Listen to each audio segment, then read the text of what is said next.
is your collective reading for today. And let's see what is the message of your spirit guides for today. High Priestess, the Seven of Wands is here. We have the Three of Pentacles in reverse. Someone here thought that the connection is over. So, it's probably you or pwedeng siya. Pero akala mo, wala na siyang care sa'yo.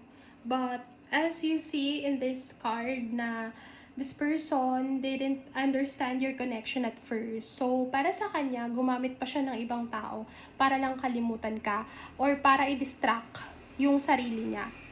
Because there's a sense of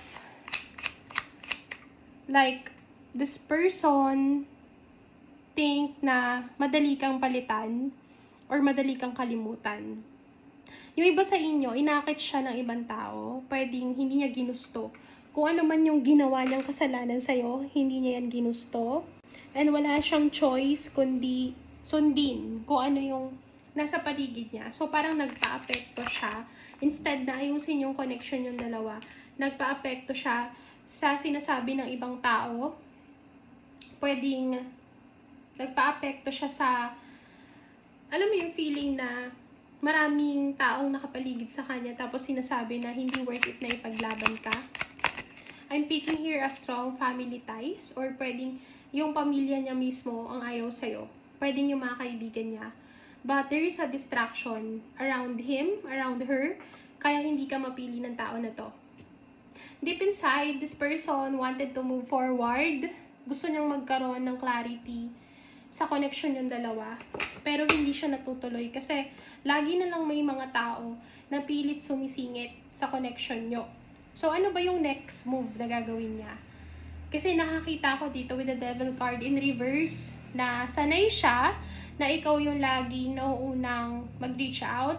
Sanay siya na ikaw yung nanunuyo. But this time, you change the game. Because I can see here na buo na yung desisyon mo na final na talaga. Ito na yung gusto mong mangyari para sa inyong dalawa. Parang nakikita ko dito natatakot ka na. Alam mo yung feeling na takot kang mag-take risk at the same time, gusto mo siyang bumalik.